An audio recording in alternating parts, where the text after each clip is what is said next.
Okay, good morning, students. Today we will learn about teks laporan percobaan. Okay, students, before I explain about it, please take your book, take your stationery, and be focused.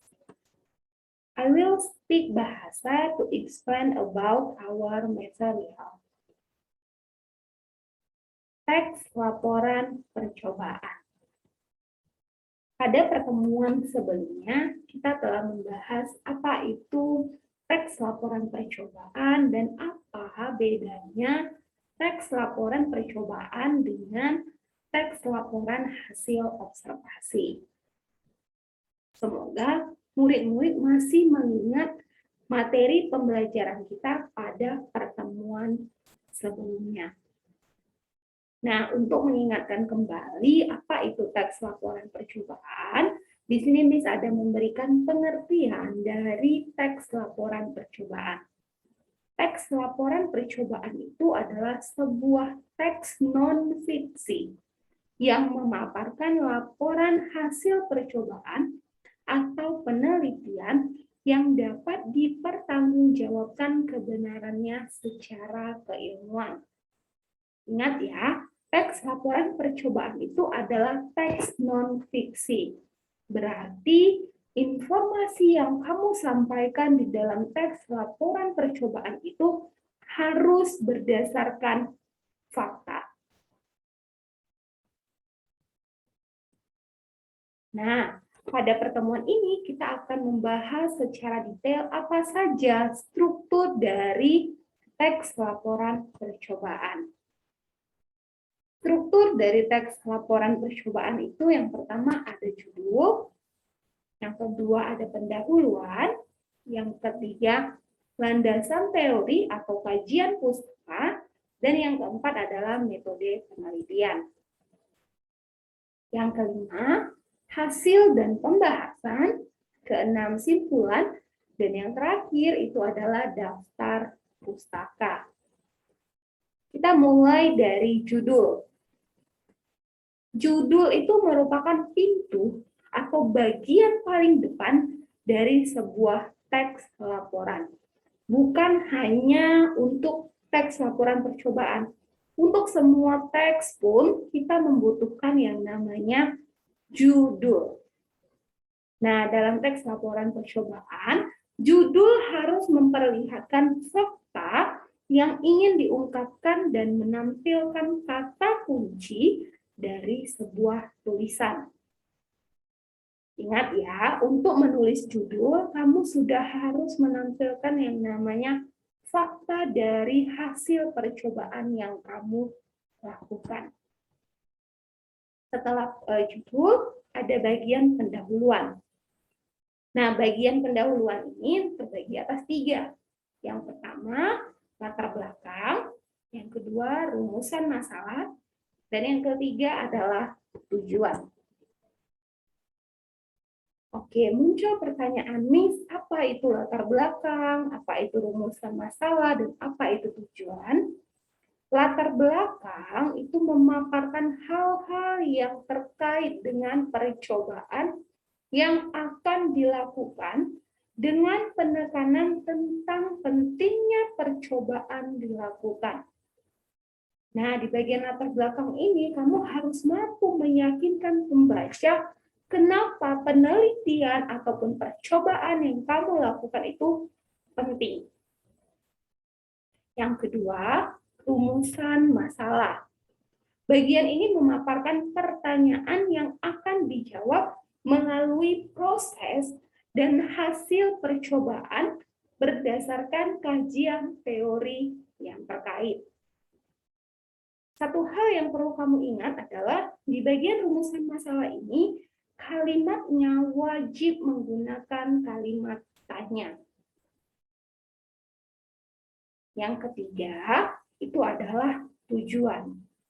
Nah, biasanya tujuan ini berisi jawaban yang kamu harapkan dari rumusan masalah. Tujuan memaparkan yang ingin dicapai oleh peneliti ataupun orang yang melakukan eksperimen terhadap hasil eksperimennya. Nah, bagian yang selanjutnya adalah landasan teori. Landasan teori itu memaparkan berbagai teori yang digunakan dalam melakukan percobaan. Ada hal yang perlu kamu ingat di bagian landasan teori. Ketika kamu mengambil pendapat orang lain, pendapat para ahli ataupun pendapat para peneliti sebelumnya, dan mengambil pendapat tersebut di dalam karyamu, di dalam teks laporan yang kamu lakukan, kamu wajib mencantumkan namanya di bagian daftar pustaka. Nah, kenapa, Miss? Karena apabila kamu mengambil satu pendapat dan kamu tidak mencantumkannya di dalam daftar pustaka, maka dapat dikatakan karyamu adalah sebuah plagiat. Selanjutnya, metode penelitian. Metode penelitian ini memaparkan cara yang digunakan dalam melakukan percobaan. Ada hal-hal yang harus kamu jelaskan dalam laporan penelitianmu atau laporan percobaanmu terkait bagian metode penelitian. Yang pertama, kamu harus memaparkan apa alat dan bahan yang kamu gunakan dan prosedur kerjanya. Selanjutnya, ada hasil dan pembahasan. Bagian ini memaparkan hasil percobaan dan pembahasannya secara cermat dan jelas berdasarkan kajian teori yang telah dijelaskan sebelumnya. Hasil percobaan dapat dipaparkan dalam dua bentuk, yaitu dalam bentuk deskripsi ataupun dalam bentuk tabel. Bagian selanjutnya adalah simpulan.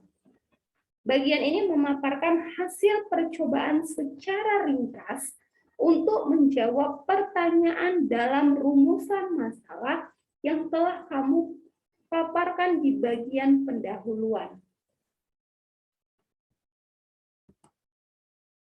Dan sama seperti yang telah Miss katakan sebelumnya, ada daftar pustaka. Nah, disinilah kamu mencantumkan pendapat-pendapat siapa saja yang kamu gunakan dalam tulisanmu. Daftar pustaka ini dapat bersumber dari media cetak ataupun media elektronik. Berarti bisa dari buku, bisa dari jurnal, bisa dari koran, dan lain sebagainya. Kamu harus memperhatikan penulisan ataupun format penulisan daftar pustaka yang benar. Tujuannya adalah agar karyamu tidak dianggap sebagai karya yang plagiat. Baik murid-murid, kita telah membahas, Miss telah menjelaskan beberapa struktur dari teks laporan percobaan. Miss harap melalui video pembelajaran ini, kamu dapat mengingat apa saja struktur dari teks laporan percobaan dan mampu menentukan masing-masing ciri ataupun masing-masing bagian dari sebuah teks laporan percobaan. Untuk materi hari ini sampaikan sampai di sini. Semoga semuanya dapat memahaminya. Terima kasih atas perhatiannya dan sampai jumpa.